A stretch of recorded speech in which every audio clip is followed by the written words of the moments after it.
So here we go. Here comes that time of the year when everybody that practices CrossFit goes nuts. Is CrossFit for everybody? Yeah, I believe so. Is the Open for everybody? Heck no! No.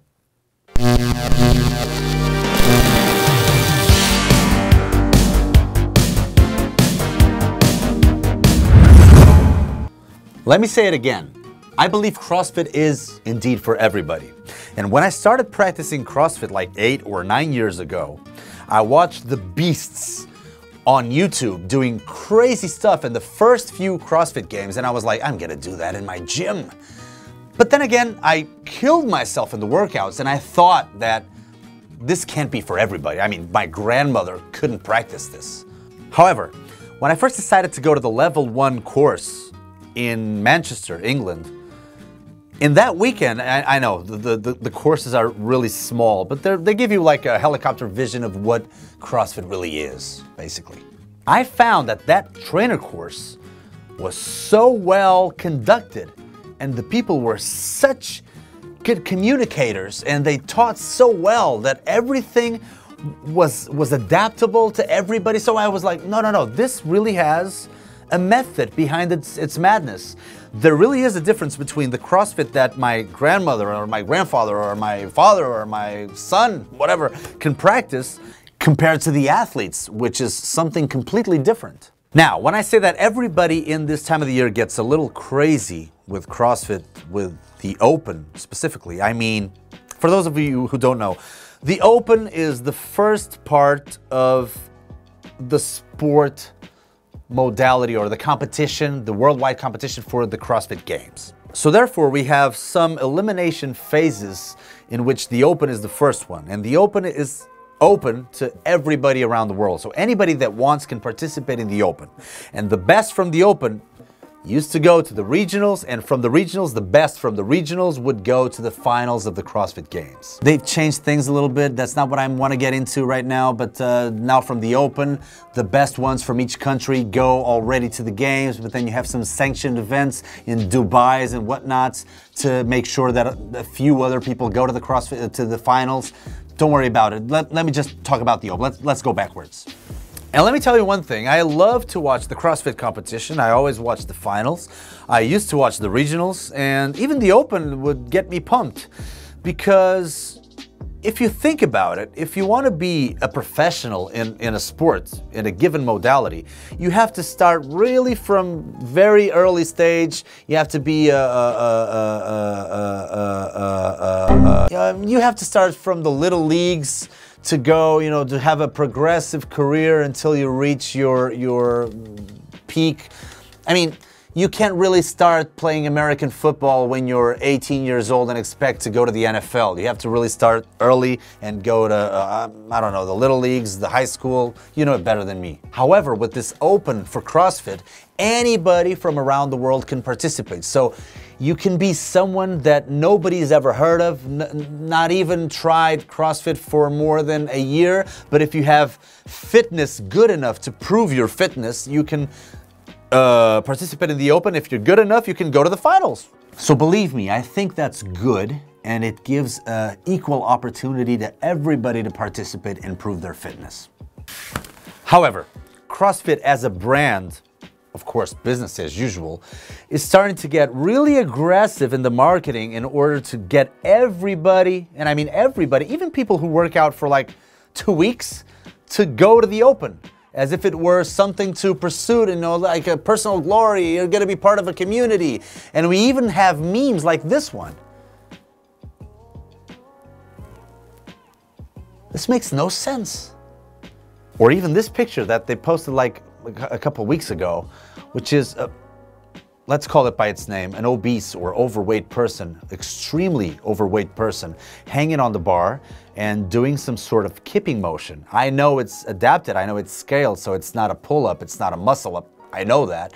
But still, I mean, it's a huge amount of weight to be hanging right like that. And I've seen people who are apparently much fitter than this person falling on their heads in competitions. So why would she be, I don't know, I give up. Besides, the person who could help is like 2 yards away from her. Oh, and I'm sure they're all saying, "Go, Amanda! Go, baby! Let's go! Go faster, faster! Just 10 more reps!" So this is my point, to push people beyond what they're capable of, beyond their basics, which they don't have yet, to go and perform at a pace, even if it's scaled. And sometimes I don't really like the scaling. I remember 2 years ago, the Open had this workout which consisted of 50, among other things, I think it was burpees, but it was 50, 40, 30, 20, 10 of dumbbell snatches. And even scaling, and usually the scaling, they don't go for lower numbers in terms of repetitions. They don't decrease the volume. They just decrease the load, or they adapt the exercise.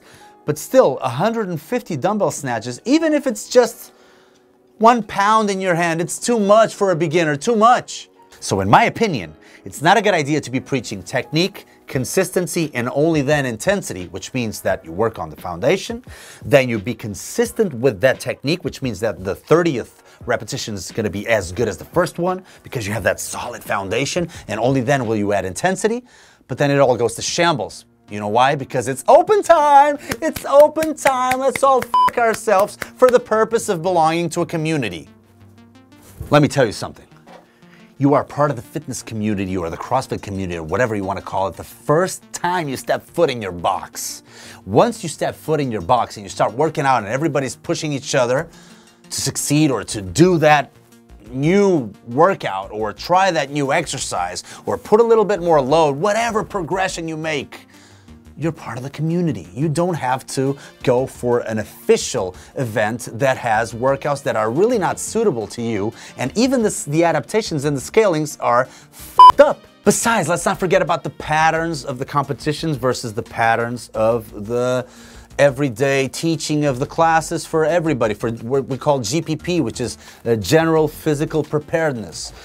If you do a deadlift and you round your back like Quasimodo, and you're doing the deadlift, people, if you're doing the Open, will say something like, okay, let's straighten up your back, straighten your back, straighten your back. But nobody's gonna take away your repetitions, because if by the standards of competition you touch the bumpers on the floor and then you go all the way up and reach that vertical position, in the end, what matters throughout the movement, it, because you're basically keeping up with the standards. So if you do 30 repetitions like that, I mean, they're gonna say something, they're gonna give you the audible saying, okay, straighten up your back, but it's gonna be like, oh, okay, she or he are doing it anyways, and we're gonna count the reps, because for competition purposes, we count the reps.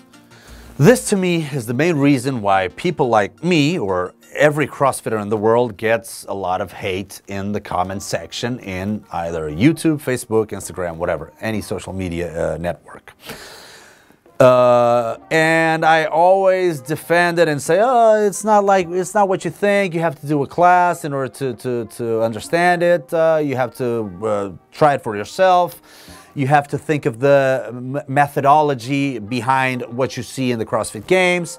But then I see this sort of propaganda during Open time, and it's like, no, I can't defend you anymore, sorry. Oh, and believe me, this has nothing to do with the fact that they're trying to bring people to pay for the Open.